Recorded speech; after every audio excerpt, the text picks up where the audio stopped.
Há muitas pessoas que foram salvas, mas não têm certeza disso. Se você lhes perguntasse se estão salvas, elas diriam: eu acho que sim, porque eu fiz isso, eu fiz aquilo, pequei aqui, e não tenho sido perfeito, e todos esses erros que fiz, e assim por diante. Portanto, eles não têm certeza. Escute-me, Deus nunca iria dar-lhe o dom da salvação sem lhe dar a garantia de que esse dom é seu. Mensagem de hoje: suas convicções sobre segurança eterna. Série: as convicções pelas quais vivemos. Qual é a sua convicção sobre a segurança eterna? Vou explicar isso em apenas um momento. Deixe-me perguntar-lhe: já houve um tempo em sua vida quando você colocou sua fé em Jesus Cristo como seu Salvador, pediu-lhe para perdoar os seus pecados e talvez tenha sido batizado ou se juntado a uma igreja? Mas você pode apontar para algum lugar em sua vida onde você diz: onde isso aconteceu comigo? Bem, deixe-me perguntar. Alguma vez você já duvidou que a sua salvação fosse real? Alguma vez você já duvidou que Deus lhe perdoou? Ou talvez você se encontrou em algum momento da vida fazendo coisas que não deveria fazer. Então você começa a duvidar da sua salvação? O que desejo fazer nesta mensagem é esclarecer toda essa questão da segurança eterna. Esta é uma questão vital para você e eu. Vou definir isso em apenas um momento, mas enquanto você tem dúvidas, perguntas, bem, eu acho que aconteceu lá atrás, não tenho certeza, pequei muito desde que fui salvo, então não sei onde estou neste momento. Se é esta a sua situação, então, se você não tem certeza da sua salvação, 3 coisas importantes aconteceram em sua vida. Número 1, você não pode apreciar as bênçãos que Deus lhe deu porque você não tem certeza se está salvo ou não. A segunda coisa é o seu serviço para Deus ser limitado, porque você não confia nele de maneira que possa ajudá-lo e servir-lhe. A terceira coisa é esta: você pode ser culpado de enganar alguém em sua fé. Se você não tem certeza de estar salvo, você não tem certeza do que aconteceu lá no passado em sua vida, ou talvez apenas recentemente. Então, você não tem a segurança real. A Bíblia diz: o homem está destinado a morrer uma só vez e depois disso enfrentar o juízo. Então, um dia desses você vai morrer. Você não quer morrer sem saber para onde está indo. Quão seguro está você no que acredita? Portanto, é muito importante que você ouça com atenção. Reflita nisso quanto você pode, porque isso vai mudar todo o resto de sua vida. Vou dar-lhe algumas passagens da Bíblia que esclarecem inequivocamente onde você está. Vamos começar com a forma como você foi salvo. Por exemplo, a Bíblia diz em Efésios 2, versículos 8 e 9, veja isto com cuidado: pois vocês são salvos pela graça. Isso é favor imerecido, é o amor de Deus. Vocês são salvos pela graça, por meio da fé. Isso não vem de vocês, é dom de Deus. Agora veja esta próxima frase: não por obras, para que ninguém se glorie. Quando você confiou em Jesus Cristo como seu Salvador, você não teve a experiência de salvação porque você era bom, ia ser bom, tem sido bom ou qualquer outra coisa. Porque foi pela graça que você foi salvo, pela fé. Essa é a graça de Deus, é o seu imerecido favor, imerecida bondade. Ele escolheu salvá-lo porque ele queria. A maioria das pessoas acha que a salvação está baseada no seu desempenho. Se eu sou bom o suficiente, vou para o céu. Se eu não praticar o bem, não sei para onde estou indo. E por isso eles se sentem inseguros. Quero ler uma passagem de Romanos, capítulo 5, passagem muito importante, só para lembrá-lo como você foi salvo. Nós acabamos de ler que não foi por causa de algo que você fez. Romanos capítulo 5, escute, começando no versículo 6. De fato, no devido tempo, quando ainda éramos fracos, Cristo morreu pelos ímpios. Dificilmente alguém haverá que morra por um justo. Pelo homem bom, talvez alguém tenha coragem de morrer. Mas Deus demonstra seu amor por nós. Cristo morreu em nosso favor quando ainda éramos pecadores. Como agora fomos justificados por seu sangue, muito mais ainda seremos salvos da ira de Deus por meio dele. Se quando éramos inimigos de Deus, fomos reconciliados com ele mediante a morte de seu Filho, quanto mais agora, tendo sido reconciliados, seremos salvos por sua vida. Agora, deixe-me explicar rapidamente. Observe o que ele disse. Romanos 5,6. Quando ainda éramos fracos, Cristo morreu pelos ímpios. Então ele diz que fomos justificados pelo seu sangue. Deixe-me explicar isso. Quando você e eu estávamos vivendo no pecado e não podíamos nos salvar, ele diz que nós não podíamos, nem podemos nos salvar, mas somos salvos porque Jesus foi para a cruz e derramou seu sangue. Como ele diz aqui, fomos justificados pelo seu sangue. O que mais poderíamos dizer? O Deus Santo olhou para nós como míseros pecadores e, apesar do nosso pecado, ele se dispôs a perdoar os nossos pecados e nos dar o dom da vida eterna. Jesus veio a este mundo com o objetivo principal de morrer na cruz como um perfeito sacrifício expiatório, a fim de nos salvar. Veja isto com cuidado. Por que foi isso necessário? Porque o Deus Santo não podia simplesmente dizer, ainda bem que você está bem. Mas ele enviou Jesus, que deu a sua vida no Calvário e pagou a nossa dívida de pecado na íntegra. Pense nisso. O que aconteceu na cruz foi suficiente para salvar cada pessoa que já viveu ou viverá. Então, quando ele diz aqui, justificados pelo seu sangue, seremos salvos, serão salvos da ira de Deus por meio dele. Quando éramos inimigos, fomos reconciliados, trazido de volta para um relacionamento com Deus, trazido para um relacionamento com Deus como resultado da morte de seu filho. É por isso que Jesus disse, porque Deus tanto amou o mundo que deu seu Filho unigênito para que todo aquele que nele crer não pereça, mas tenha a vida eterna. Crer nele não significa apenas crer acerca dele. Significa que você entregou a sua vida a ele, se rendeu a ele e reconhece que ele é o único que pode salvá-lo dos seus pecados. Vamos examinar algumas passagens da Bíblia e quero que você veja Romanos capítulo 10 por um momento. Estamos falando agora de salvação, mas como é que isso acontece? O versículo 9 de Romanos 10 diz, se você confessar com a sua boca que Jesus é Senhor e crer em seu coração que Deus o ressuscitou dentre os mortos, será salvo.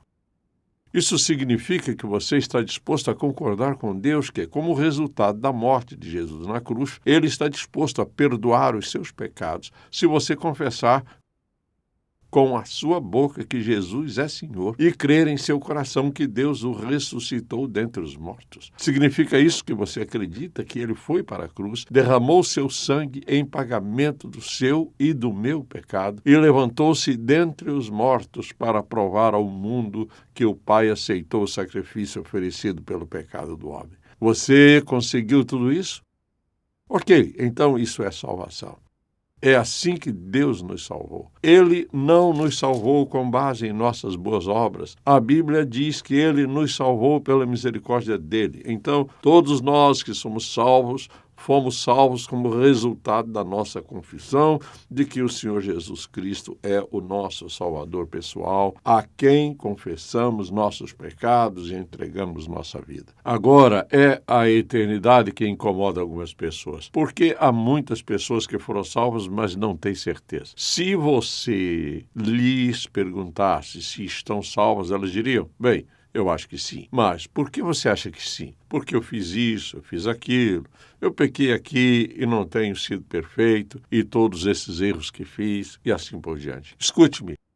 Deus nunca iria dar-lhe o dom da salvação sem lhe dar a garantia de que ele é seu. A Escritura diz que somos habitados pelo Espírito Santo e fomos selados pelo Espírito Santo. No momento em que você confiou em Cristo como seu Salvador, o Espírito Santo, a terceira pessoa da Trindade, selou você para o dia da redenção. Ninguém pode quebrar esse selo. Então, você é um filho de Deus, salvo. Ouça, não pelas boas obras, porque se fosse assim, todos nós teríamos muitas razões para duvidar, mas como resultado de aceitar a morte sacrificial dele na cruz e recebê-lo como nosso Salvador pessoal. Estamos salvos. Agora que você foi salvo, você pode responder a alguém que diz: ok, isso sendo verdade, e acerca do pecado em minha vida? Ok, o que faço com isso? Sua resposta é que o dom da vida eterna inclui o dom da segurança eterna, que nem todas as pessoas percebem. Fui salvo aos 12 anos e, o pastor me disse: Charles, cresça e seja um bom menino. Aos 12 anos não me parecia tão difícil. Mas quando cheguei aos 13, 14, 15, 16, 17 anos, ficou um pouco mais difícil. Assim, o que foi que eu perdi? Será que eu fui salvo e em seguida achei que havia perdido algo? Então, quero definir a segurança eterna. Você deveria lembrar bem disso. Segurança eterna é o trabalho de Deus em Cristo. Ele garante que o dom da salvação, uma vez recebido pela fé, é possuído sempre e não pode ser perdido. Se você foi salvo, nunca estará perdido. Há muitas pessoas que acreditam e algumas pessoas que pregam que você pode ser salvo e pode perder a salvação. Dessa forma, elas nunca estarão seguras. Você nunca estará seguro no seu relacionamento com Deus se você pode ser salvo, pecar e se perder. Porque a verdade é que todos nós pecamos em algum momento da nossa vida. E muitas pessoas vão dizer: bem, eu não acho que estou bem. Só porque você não bebe nem fuma, nem vive a vida mundana, você pode achar que faz um bom trabalho, que tem bons amigos e faz tantas coisas boas e assim, por causa de todas essas coisas boas que você acabou de acumular, você diz: bem, como Deus poderia fazer alguma coisa contra mim no mundo a não ser apenas me abençoar? Porque ele não diz que é por obras de justiça que temos feito, mas segundo a sua misericórdia. Ele nos salvou. Não é o que você faz. Agora, lembre-se, você não tem que fazer qualquer uma das coisas que eu mencionei e tudo mais. Mas veja isto, há um grande número de pessoas que vivem a partir da sua perspectiva uma boa vida. Paga suas contas, é fiel ao marido ou à esposa e tenta fazer o seu melhor. Isso, aquilo e aquilo outro, veja isto, mas ignora Deus. Não há lugar para Jesus Cristo em sua vida. Eles não caem na categoria de pessoas, muito pecaminosas. Eles estão na categoria de pessoas boas, mas sem Jesus, sem Deus, porque não sentem que precisam de mais alguma coisa e estão totalmente enganadas pelo diabo. E assim, quando eles dizem: bem, você está falando de ser salvo. Ser salvo de quê? Eu faço um bom trabalho, sou honesto e pratico tantas coisas boas. Não por obras de justiça que temos feito, mas segundo a sua misericórdia, Ele nos salvou. Porque, veja você, quando alguém rejeita o Senhor Jesus Cristo, rejeita a única avenida para a vida eterna. Ele é o único caminho. Há pessoas que vão lhe dizer que não preciso de religião. Bem, nem eu, mas preciso de Jesus porque a religião não leva ninguém ao céu. Grande erro é você achar que é bom quando a Bíblia diz que não há nenhuma pessoa boa, nenhuma sequer. Ninguém é bom o suficiente para ser aceito no céu com base na sua bondade. Quer isto dizer que ninguém vai pecar depois de ter sido salvo? Não, não é assim. Quero que você ouça com muito cuidado. O pecado não se encaixa em quem somos, agora que estamos salvos. Ele não se encaixa, mas estará às vezes em nossa vida. Quero esclarecer uma coisa. Quando alguém entende a doutrina bíblica da segurança eterna, ele não vai se desculpar por este pecado, por outro pecado e por outro, ou tirar proveito de sua posição segura como sendo um filho de Deus e viver pecando. Ele não vai fazer isso. Então, eu quero que você pense nisso por um momento.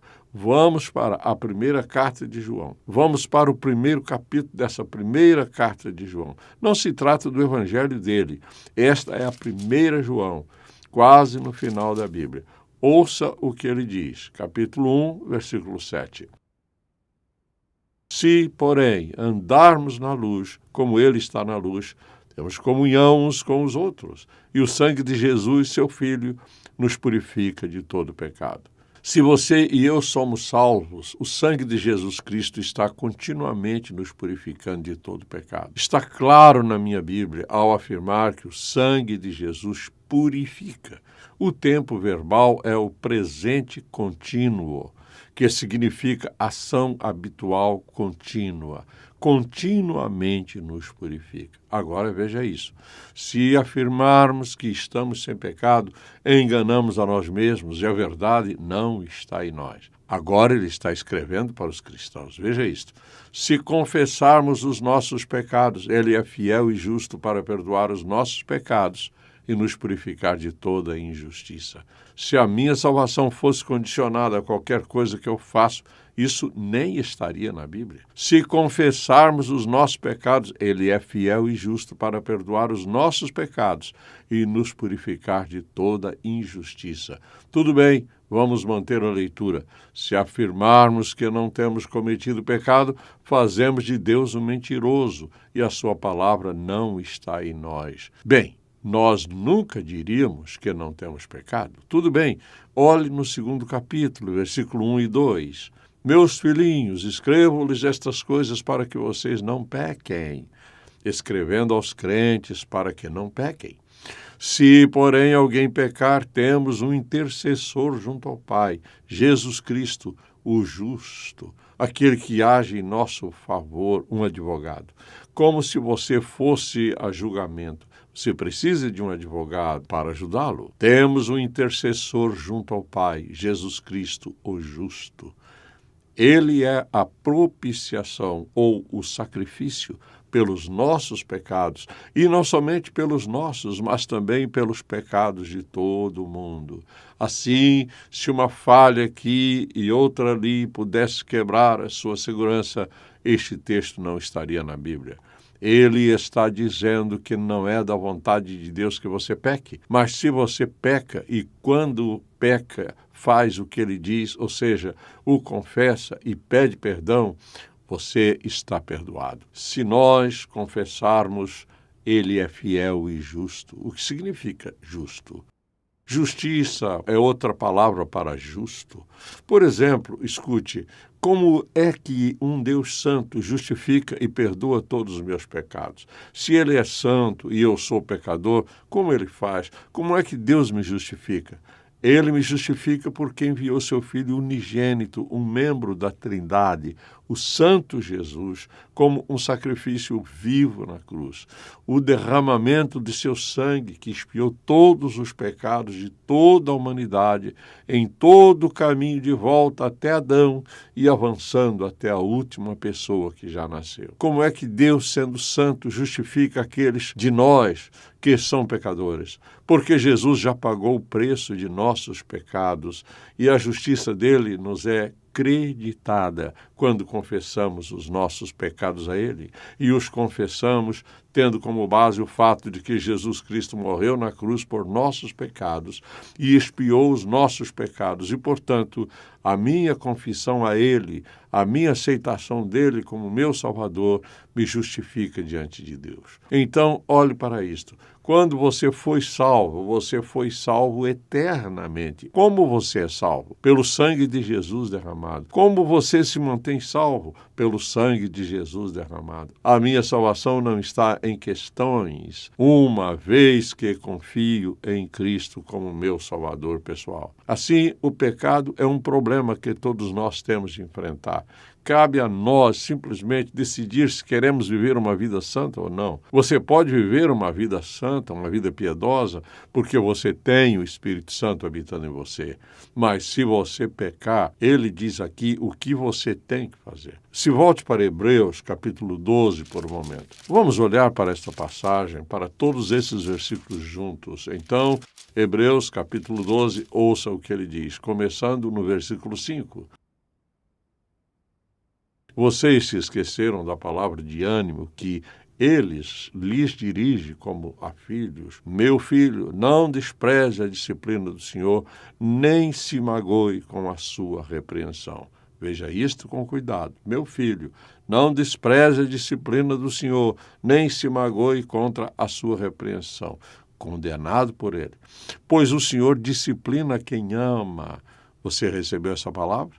Disciplina quem ama e castiga todo aquele a quem aceita como filho. Ou seja, você pratica o pecado, vai sofrer a disciplina de Deus. Assim, o pecado não se encaixa em quem você é.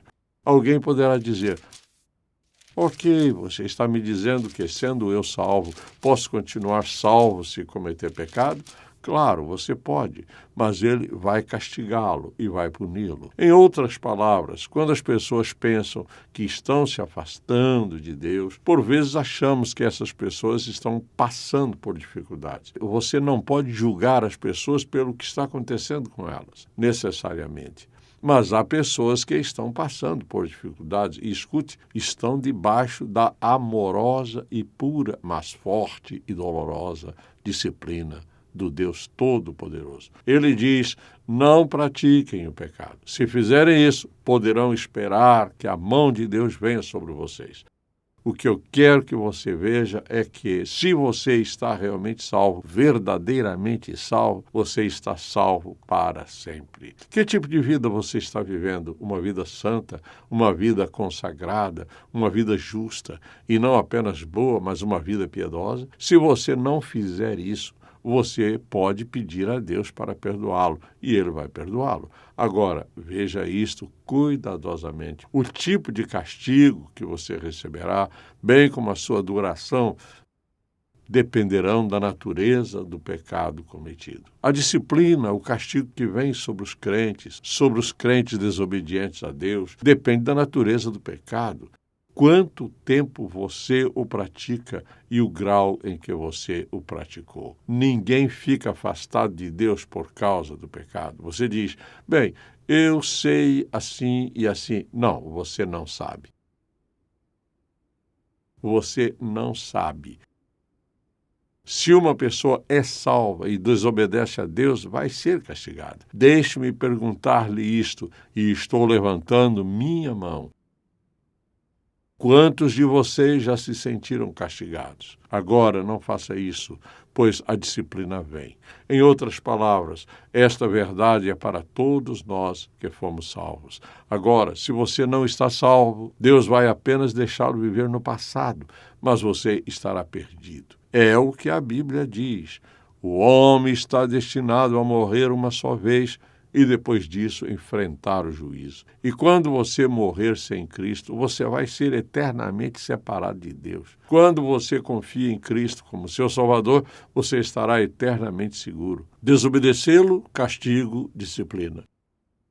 Tudo isso tem o propósito não de destruí-lo, mas de salvá-lo e fazer de você um servo de Deus. Quero dizer uma última coisa. Lembre-se disto, você não está salvo e seguro por causa de qualquer coisa boa que você faz. Você é salvo e seguro por causa do que Jesus Cristo fez na cruz. Porque você acreditou pessoalmente que ele morreu na cruz por causa dos nossos pecados e você entregou sua vida a ele. Eu diria a você, se você nunca recebeu Jesus como Salvador, você pode ser salvo exatamente onde você está agora. Você já ouviu falar da verdade do Evangelho? Se você fizer esta oração em silêncio, ou em voz alta, como quiser, você deve orar a ele. Pai, eu ouvi a verdade e estou te pedindo que perdoes os meus pecados. Eu não fui quem eu deveria ter sido. Eu falhei contigo, pequei contra ti e sei que não posso ser salvo por minhas boas obras. Estou pedindo a ti que perdoes o meu pecado. Eu entrego minha vida a ti e escolho obedecer a ti. Eu acredito que, pelo que tenho ouvido hoje, o Espírito Santo viverá dentro de mim e me permitirá viver uma vida piedosa. Senhor, parece muito difícil agora, mas estou confiando em Ti, no nome de Jesus. Meu caro ouvinte, Deus irá salvá-lo eternamente e abençoá-lo quando você tomar essa decisão. Eu espero que você não ouse sair daqui sem ter a certeza. Se você está perdido, você seja salvo. Se você está salvo, viva uma vida piedosa. E não só isso, diga a outras pessoas. Olhe para todas as pessoas com quem trabalha e seus amigos que ainda não conhecem a verdade da palavra de Deus e diga-lhes esta verdade. Pai, como somos gratos a Ti por torná-lo simples. Tu nos deste Teu Filho, como afirma esse versículo simples e poderoso, porque Deus tanto amou o mundo que deu o seu Filho unigênito, para que todo aquele que nele crer não pereça, mas tenha vida eterna. Obrigado por isso e oro para que todo aquele que ouvir esta mensagem a aguarde no coração e perceba que é a verdade e faça a decisão necessária que seja aceitável a Ti. Em nome de Jesus. Amém. Se você foi abençoado pelo programa de hoje, por favor, visite-nos em ministerioemcontato.com. Ou se você deseja receber uma oração, ligue 0800 891 3597. Não há melhor maneira de viver a vida do que viver cada dia na presença de Deus. A Bíblia, Princípios de Vida, de Charles Stanley, traz a você quase 50 anos de ministério de ensino bíblico. Esta obra inclui apresentações de livros, explicações de passagens-chave da Bíblia, mapas históricos, respostas às perguntas, 30 princípios de vida do Dr. Stanley e muito mais. Melhore o seu tempo de silêncio com o Senhor, com a Bíblia Princípios de Vida. Também disponível em letras grandes em InTouch.org Store.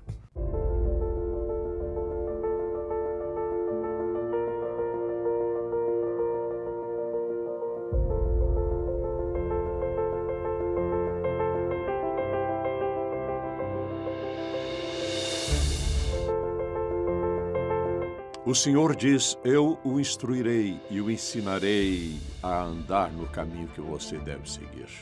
A vida cheia do Espírito é uma vida vivida em nós pelo Espírito Santo, que tem como objetivo demonstrar e expressar o caráter de Jesus Cristo. Um olhar íntimo sobre o ministério do Dr. Stanley, Uma Vida Cheia do Espírito, uma nova edição de um de seus livros clássicos. Esta perspectiva bíblica sobre a obra do Espírito Santo pode aprofundar sua intimidade com Deus.